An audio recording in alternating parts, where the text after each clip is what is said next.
You are one of the oldest survivors on the entire planet. Your kind has been around for nearly 500 million years. You watched the dinosaurs show up, rule the world, and get wiped out, and you just kept on going like nothing happened. You've survived asteroid strikes, ice ages, and mass extinctions that erased almost everything else alive. You are a champion, a living legend, a walking piece of ancient history. And your reward for all of that? To get strapped to a rack and have your blood drained out of you while you're still alive. Welcome to life as a horseshoe crab. But let's not jump to the worst part yet. Let's start at the beginning, way back before you were even you, with a lineage so old it makes everything else look like it showed up yesterday. Your ancestors were crawling around the ocean floor something like 445 million years ago. To put that in perspective, that's hundreds of millions of years before the first dinosaur ever took a step. Whole worlds rose and fell while your family barely changed at all. You're what people call a living fossil, a creature so perfectly built for survival that evolution basically looked at you and said, yeah, don't touch a thing. So here you are, dragging around the same ancient design your great-great a million times great-grandparents had, a hard dome of a shell, a spiky tail, a pile of legs, and blue blood.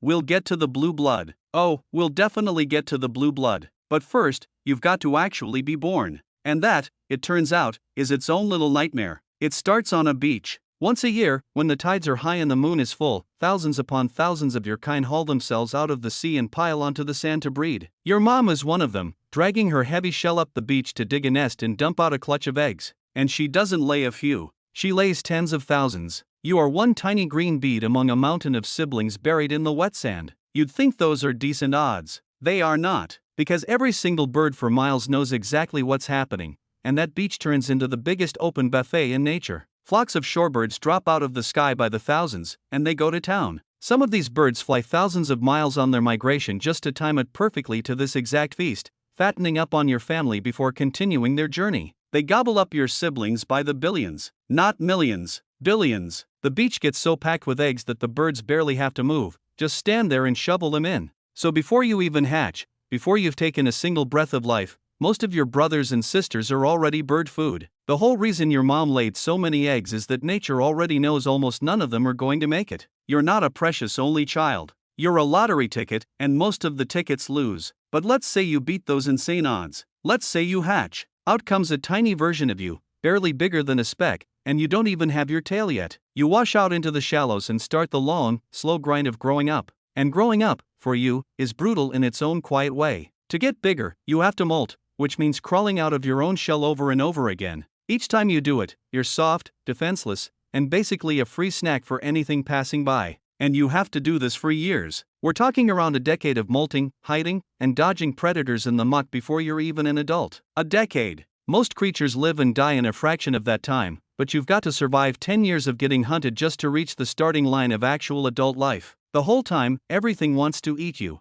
Fish, birds, bigger crabs, sea turtles, you name it. You're slow. You can't bite. You can't sting. Your big defense plan is basically a hard shell and a prayer. So you bury yourself in the sand and mud, you keep your head down, and you just try to outlast everything trying to kill you, day after day, year after year. But let's say you're tough. Let's say you make it. After all those years, you're finally a full-grown adult. And now you get to do the one thing your whole life has been building toward. You get to go back to that same deadly beach and make the next batch of doomed lottery tickets. And here's where the beach tries to kill you all over again. Coming ashore is a gamble every single time. The waves that carry you up onto the sand can just as easily flip you over, and if you land on your back, you are in serious trouble. You've got that long spiky tail, and people love to think it's a weapon, but it's not. It's a lever. Its main job is to help flip you back over when you get turned upside down. Problem is, it doesn't always work. If you get stuck on your back and you can't right yourself, that's it. You're done. The tide goes out and leaves you stranded, flipped over, legs waving uselessly at the sky. And then the sun comes up. You slowly bake on the hot sand, drying out,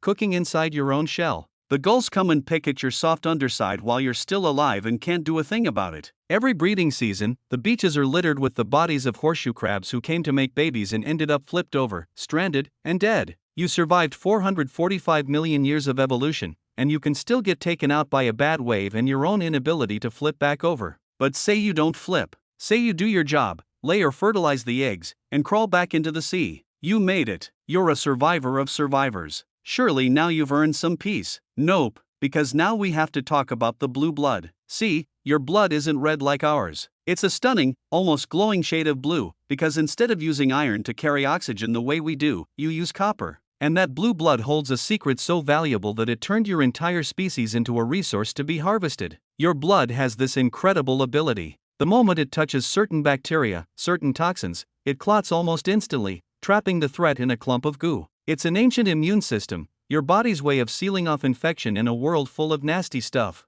And here's the thing, humans figured out that nothing else does it quite like you do. So your blood became one of the most important substances in modern medicine. They use it to test whether vaccines, injectable drugs, for fluids, and medical implants are contaminated with dangerous bacteria. If you've ever had a shot, or a surgery, there's a real chance your safety was checked using the blood of a creature exactly like you. You, the ancient sea bug, are quietly propping up a chunk of human medicine, and you have absolutely no idea. And how do they get it? They come for you. Every year, hundreds of thousands of horseshoe crabs are scooped up out of the water, loaded onto trucks, and hauled to labs. There, you get strapped to a rack, bent over a table in long rows with all the others, and they stick a needle straight into the area around your heart. Then they drain you. They take a huge amount of your blood, sometimes around a third of everything you've got, watching that precious blue liquid pour out into bottles while you sit there, clamped in place, helpless. When they're done, they load you back up and dump you back into the ocean. And the official story is that you survive. But the reality is messy. A real chunk of crabs don't make it,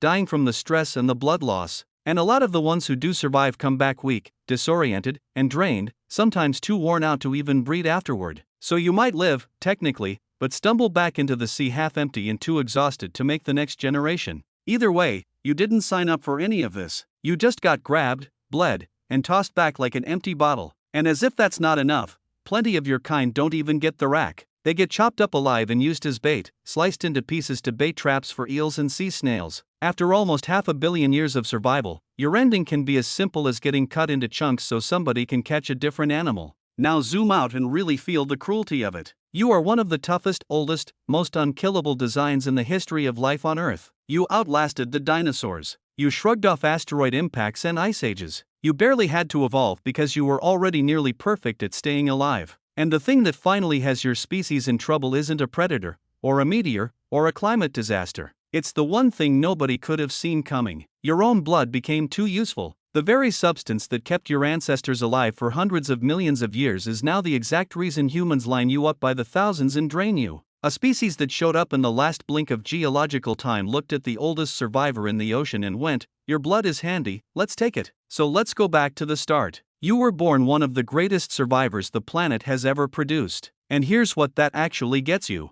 You begin as one egg in a pile of tens of thousands, most of them eaten by birds before they hatch. You grind through a decade of molting and hiding, getting hunted at every stage just to grow up. You finally make it to adulthood only to risk getting flipped over and baked to death on the same beach where you breed. And if you survive all of that, your reward is to get caught, strapped to a table, and drained of your glowing blue blood while you're still alive, then dumped back into the sea weak, confused, and maybe too broken to ever breed again. That's what it means to be born a horseshoe crab. You are a 445-million-year-old miracle of survival, and your big payoff is to become a medical supply, harvested alive by a species younger than your shell. Be glad you weren't born as one.